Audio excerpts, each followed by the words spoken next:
líder en opinión, por tu canal independiente, Venevisión. Amigos, tal como lo anunciamos antes de la pausa, nos acompaña en entrevista a Venevisión Ricardo Cusagno, primer vicepresidente de Fede Cámaras. Bienvenido, gracias por acompañarnos. Gregorio, gracias a ti, muy buenos días a la audiencia. Nuevo aumento de salario. ¿Cuál es el panorama del sector empresarial luego de este nuevo aumento de salario? Bueno, sin duda alguna lo que hace es complicar aún más la poca productividad que hoy existe. Si hablamos de cifras, Gregorio, en el año 1998, cifras oficiales del INE, habían aproximadamente unas 620.000 empresas operativas en el país.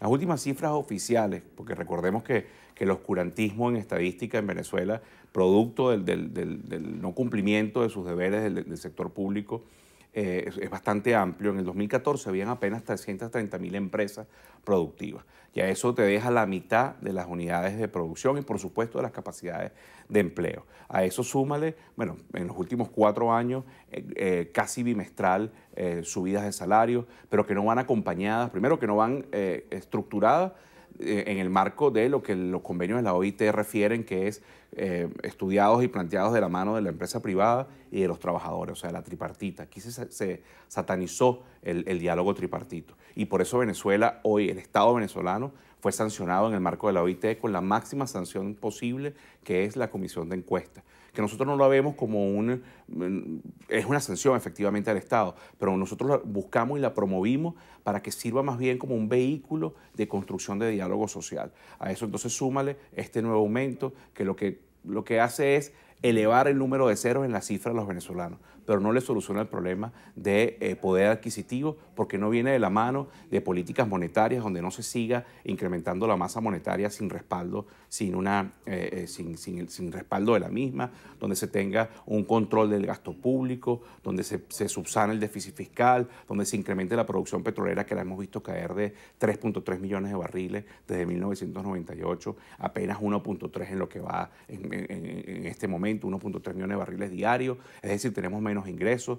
Hoy el petróleo va en subida en los precios casi $70 el barril, precios internacionales, y eso debería más bien estar generando mejores plataformas para seguir creando, bueno, mejores servicios públicos en términos de la luz, del agua, de la seguridad social, de los hospitales, poder seguir construyendo las bases, o mejor, comenzar a construir las bases, porque ya perdimos la bonanza petrolera del último decenio, construyendo las bases para que exista mayor productividad, mejor calidad de vida de los venezolanos. Hoy vemos una diáspora que, si se la sumamos a los problemas de materia prima, de flujo de caja, de hiperinflación, de legislación que lo que hace es desincentivar la producción privada, la diáspora, si hoy, Gregorio, tú te vas de Venezuela, poder suplantar a tu persona en tu trabajo es difícil, porque tú tienes una formación, un conocimiento de los procesos dentro del canal. Eso requiere tiempo e inversión. Toda esa inversión se nos está yendo a otros países a generar mejor calidad de vida en ese entorno, y no se está quedando aquí. ¿Y por qué no se queda aquí? Porque lamentablemente el plan de la patria, que es lo que está rigiendo las políticas públicas, no está estructurado para que los venezolanos construyamos soluciones en conjunto, sino para que prevalezcan en el poder unos pocos venezolanos. Con este nuevo aumento del salario mínimo integral del 95%, ¿cuánto tiempo pueden aguantar las empresas? O mejor dicho, ¿pueden aguantar las empresas, pueden sostener las empresas un aumento del casi 100%? Bueno, la verdad es que las más afectadas van a ser las pequeñas y medianas empresas, que no tienen esa capacidad de adecuación, o que por su economía de escala no pueden adecuarse con la velocidad de la hiperinflación a la realidad. Las grandes podrán mantenerse, pero hoy en Venezuela más del 98% de las empresas son pequeñas y medianas, que están además, son empresas familiares, donde cada día lo que veremos es menos puestos de empleo para poder subsistir las familias que de una u otra forma mantienen esos negocios abiertos, esa Santa María. Pero la verdad verdadera es que esto no es otra cosa, no es más que más gasolina a una situación, lamentablemente, de un fuego que está quemando la productividad y que está quemando el desarrollo del país. Cito al presidente de la República, advirtió que tomará acciones contra los supermercados que aumenten precios a lo loco. Sí. Si empiezan a tomarse acciones, el problema también de la alimentación, ¿qué dimensiones toma al tomar medidas contra los supermercados? Sí, a ver, a lo loco. Yo creo que ¿quién sanciona al Ejecutivo Nacional que toman medidas a lo loco y no en el marco de los convenios que la nación ha firmado. Lamentablemente estamos en un proceso, están vendiendo un proceso electoral que carece de legitimidad en su convocatoria, en la forma en que fue realizado, donde además quien resulte ganador de este simulacro el 20 de mayo no podrá ejercer sus funciones sino hasta enero. O sea, aquí estamos en un momento extremadamente convulsionado.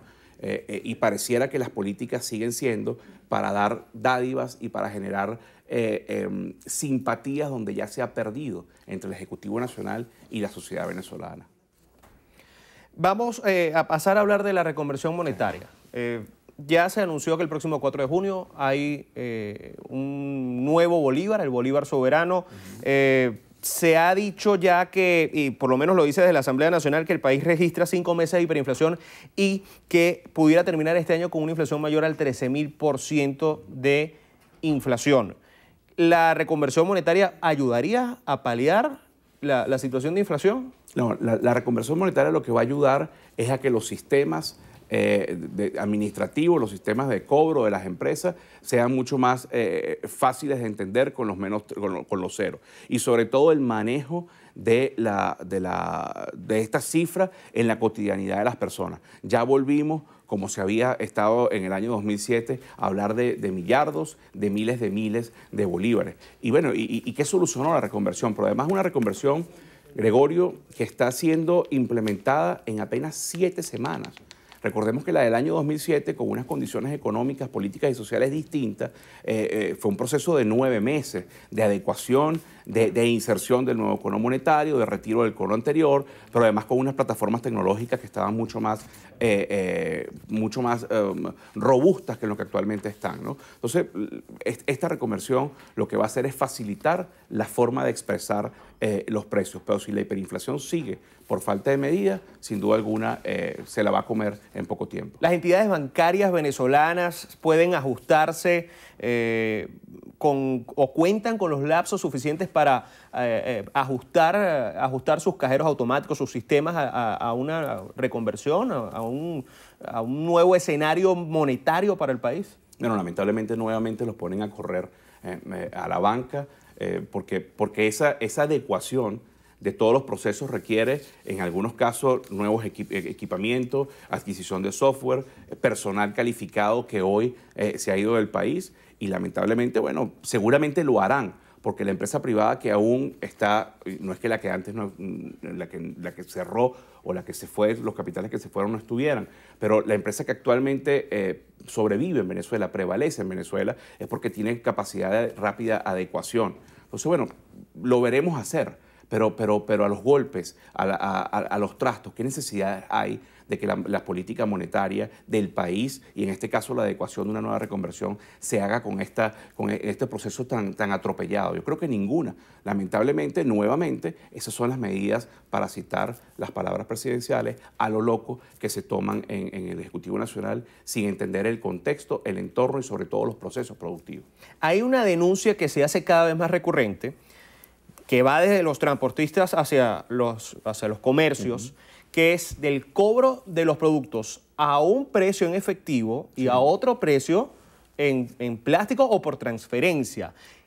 ¿Hay una forma de paliar, de corregir, de encaminar, enderezar esta situación en el corto y mediano plazo?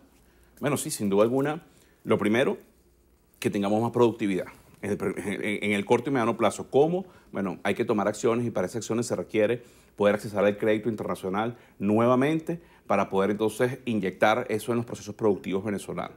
Pero en paralelo, tú necesitas dejar de crear esa hiperinflación digital que hoy tenemos, porque no necesariamente toda la masa monetaria que se incrementa, y lo podemos ver, son de las pocas cifras que se actualizan en el Banco Central, no necesariamente esa masa se imprime. Adecuar la moneda venezolana a los países los cuales son fronterizos. Por ahí se está escapando, lamentablemente, el efectivo. Pero una pregunta, ¿quién cuida la frontera venezolana? Eso lo dejamos como interrogante. Si hoy está ocurriendo un delito en torno al efectivo, no es precisamente culpa del sector privado, es culpa de alguna mafia que seguramente existirá, de la mano de quienes hoy salvaguardan y resguardan la frontera venezolana. Para poder solucionar el problema del efectivo se requieren medidas en carácter monetaria, fiscal y cambiaria que bajen la hiperinflación y que permitan nuevamente normalizar esta situación que hoy vivimos. A medida que avanza la situación económica del país, Fedecámaras ha insistido en conversar con el gobierno, en plantearle soluciones al gobierno de la situación del país. Gregorio, en Fedecámaras en los últimos 18 años, pero sobre todo los últimos 7 años, hemos hecho año a año propuestas puntuales para ir solucionando grandes nodos que dificultan la producción nacional y en consecuencia que dificultan poder mantener un empleo decente, estable y sustentable en el tiempo. Propuestas de carácter administrativas para el Ejecutivo, propuestas en materia legislativa de cuáles serían las leyes que se deberían reformar para que la actividad productiva fluya de una manera más adecuada. Se le han presentado la tropicalización, por decirlo de alguna forma, de las 17 condiciones que según la Organización de las Naciones Unidas debería tener un entorno mucho más amigable para la productividad. O sea, propuestas hacemos a diario. Nuestros sectores, los 15 sectores que hacen vida en el directorio de Fedecámaras y las 19 regiones plantean específicamente cómo reactivar el agro, cómo reactivar la ganadería, la industria, el comercio, la banca, las telecomunicaciones. Cada una de las regiones que conocen la especificidad en términos geográficos, en términos de los problemas sociales que hacen vida, intentan en algunos casos o se reúnen con los gobernadores, con los alcaldes para presentar soluciones. Pero en definitiva, cuando todas las decisiones se toman en una oficina, en un cuadro cerrado en el Ejecutivo Nacional, nunca fluyen estas soluciones en pro y en beneficio de una sociedad. Hoy 2 de mayo ustedes tienen un evento denominado Voces de la Economía y casualmente sucede después de un aumento salarial decretado por el gobierno nacional. ¿Qué temas se van a tocar en este evento? ¿Cuál es el principal punto de la agenda del día de hoy? Sí, a ver, Venezuela Voces de la Economía lo que aspira y pretende es presentar no solo más radiografías de la realidad, sino presentar soluciones. Soluciones concertadas de la mano de especialistas, de economistas, de especialistas en petróleo, de especialistas en el área social, que han ido de una u otra forma desarrollando de la mano conjuntamente con el sector privado, con los trabajadores, con la academia, presentar soluciones que esperemos sean oídas y sean entendidas sobre todo por parte del sector público y que esas soluciones que hoy se presentan en el edificio de Fedecámaras, esto es un evento promovido por el primer aniversario de Fedecámaras Radio, que es nuestro medio que creamos hace un año, más allá que por tener la necesidad de tener más espacio para poder expresar nuestro mensaje, sobre todo con la idea de consolidar información y soluciones en el área de economía y negocio. Aspiramos que hoy de lo que ahí salga, del convenio de soluciones que ahí se presenten, el Ejecutivo Nacional tenga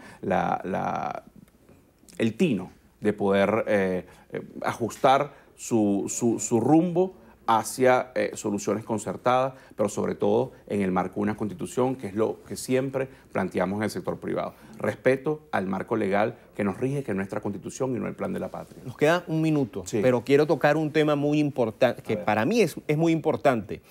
¿Es necesario que la sociedad venezolana reciba, afronte o perciba educación económica? Es decir, que tenga mayores nociones de la economía. Sin duda alguna sí, pero de una economía productiva, no rentista, donde se nos quite el chip de que somos un país rico, ¿no? Lo que tenemos es recursos naturales, que si sabemos aprovechar y si eso se instruye desde temprana edad, desde la primaria a la secundaria, podemos tener en el futuro unos profesionales abocados a construir un país productivo, competitivo en el mundo, en términos internacionales, pero sobre todo productivo en la calidad de vida para el progreso y bienestar de los venezolanos. Sin duda alguna, la educación es vital porque tenemos una caída en la calidad educativa de Venezuela. Muchísimas gracias por acompañarnos hoy. Gracias a ustedes. Nos acompañó Ricardo Cusagno, primer vicepresidente de Fedecámaras, en entrevista Venevisión. Amigos, hacemos una pausa y ya regresamos con más información en la emisión matutina de su noticiero Venevisión.